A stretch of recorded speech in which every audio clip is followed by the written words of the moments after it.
अस्सलाम वालेकुम, मैं हूँ Sadia Uzair. Welcome back to Sadia Uzair's kitchen. तो आज हम बनाएंगे गुड़ और कच्चे आम यानी कि केरी की खट्टी मीठी चटनी। बहुत ही मज़े की और बहुत ही लाजवाब टेस्ट होता है इस चटनी का। गुड़ और कच्चे आम यानी कि केरी का जो कॉम्बिनेशन है वो बहुत ही मज़े का लगता है इस चटनी में। इसके अलावा सबसे बड़ी जो बात है, आप इसको बनाकर फ्रिज में लंबे अरसे तक स्टोर भी कर सकते हैं। उसके लिए आपने कुछ एहतियात करनी है, कुछ टिप्स को फॉलो करना है, वो भी इस वीडियो में मैं आपके साथ शेयर कर दूंगी। तो चलिए इस मज़ेदार सी चटनी को बनाना स्टार्ट करते हैं। बिस्मिल्लाहिर्रहमानिर्रहीम। तो यहाँ पर मैंने 1 किलो कच्चे आम या केरियाँ ली थी। छिलका और गुठलियाँ निकाल कर इनको इस तरह से बिल्कुल बारीक बारीक से पीसेस में काट लिया है। और कटिंग करने के बाद इस वक्त जो इनका वेट है वो तकरीबन 600 साढ़े 600 ग्राम है।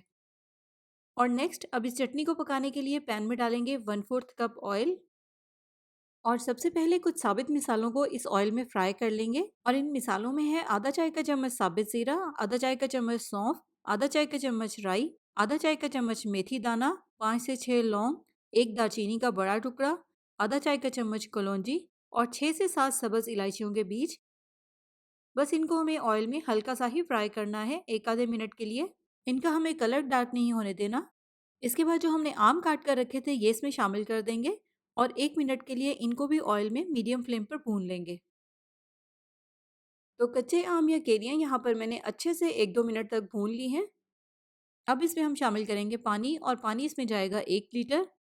अच्छे से एक बार इसकी मिक्सिंग कर लेंगे और यहाँ पर फ्लेम को हाई रखेंगे ताकि इसमें जल्दी से बॉयल आ जाए। बॉयल आने के बाद अब इसके नीचे फ्लेम को बिल्कुल हल्का कर देंगे और इसे कवर कर देंगे। कवर करके हल्की आंच पर इसको इतनी देर तक पकाएंगे जब तक कि आम अच्छी तरह से सॉफ्ट हो जाएं। और आम को सॉफ्ट होने में, पकने में कम से कम 20 से 25 मिनट का टाइम लगेगा। देखिए आम इस तरह से बिल्कुल सॉफ्ट और अच्छे से पके हुए हो। अगर इस पॉइंट पर आम अच्छे से पकेंगे नहीं, सॉफ्ट नहीं होंगे, तो फिर बाद में भी वो सख्त ही रहेंगे। इसके बाद इस पॉइंट पर अगर आप चाहें तो इसमें जो साबित मिसाले हमने शामिल किए थे उन्हें निकालना चाहें तो आप निकाल सकते हैं। इसको हमें यहाँ पर इस तरह से हल्का सा मैश करते हुए मिक्स करना है ताकि आम अच्छी तरह से घुल जाएं। और अब इसमें हम शामिल करेंगे स्पाइसेस। आधा चाय का चम्मच काली मिर्च का पाउडर, आधा चाय का चम्मच काला नमक, आधा चाय का चम्मच रेगुलर वाइट नमक, आधा चाय का चम्मच भुना और कुटा हुआ जीरा, 1 चाय का चम्मच कुटी हुई लाल मिर्च, आधा चाय का चम्मच कश्मीरी मिर्च का पाउडर कलर के लिए ऐड करेंगे। अगर ना हो तो आप इसमें 1/4 टीस्पून लाल मिर्च का पाउडर भी ऐड कर सकते हैं। इसके अलावा इसमें जाएगा 1/4 टीस्पून गरम मसाला पाउडर। और एक बार इन सारे स्पाइसेस को अच्छे से इसमें मिक्स कर लेंगे। और यहाँ पर आप देखिए अच्छे से इसकी मिक्सिंग हो गई है। अब इसमें हम शामिल करेंगे गुड़। और यहाँ पर मैंने 600 ग्राम गुड़ लिया है, क्योंकि 600 ग्राम कच्चे आम या केरी हमने इसमें शामिल की है। तो उसी के हिसाब से, उसके वजन के मुताबिक ही हम इसमें 600 ग्राम गुड़ शामिल करेंगे। तो बस अब इसको हमें इसी तरह से लगातार हिलाते हुए पकाना है ताकि गुड़ भी इसमें अच्छी तरह से मिक्स हो जाए। और साथ ही साथ चटनी भी हमें जितनी थिक चाहिए उतनी थिक हो जाए। बस चम्मच आपने इसमें लगातार चलाना है, क्योंकि इसमें हमने गुड़ या मीठा शामिल कर दिया है, जिसकी वजह से ये बहुत ही जल्दी नीचे भी लग सकता है। तो कंटिन्यूस इसमें चम्मच चलाते रहेंगे तो ये नीचे नहीं लगेगा। अब इसको पकाते हुए यहाँ पर आपको जो एक मुश्किल आ सकती है वो ये है कि इसके गरम गरम छींटे बहुत उड़ते हैं। तो इन छींटों से बचने के लिए ढक्कन से हम इसको ऊपर से शेल्टर करके रखेंगे ताकि गरम गरम छींटे उड़कर बाहर ना निकलें और आपको नुकसान ना पहुंचाएं। और यहाँ पर अगर आप देखें तो चटनी काफ़ी हद तक थिक हो चुकी है। बस इसको चूल्हे पर से उतारने से थोड़ी सी देर पहले इसमें शामिल करेंगे थोड़ा सा रेड फूड कलर। अगर आप ये कलर ऐड नहीं करना चाहते तो आप मत ऐड करें, चटनी का कलर वैसे ही बहुत अच्छा है। और कलर को चेक करने के लिए इस तरह से थोड़ी सी चटनी वाइट बाउल में निकाल कर चेक कर लेंगे। देखें कलर बिल्कुल परफेक्ट है। इसके बाद अब इसमें हम शामिल कर देंगे थोड़ी सी किशमिश। अपनी मर्जी से आप इसमें ड्राई फ्रूट्स चाहें तो वो भी ऐड कर सकते हैं।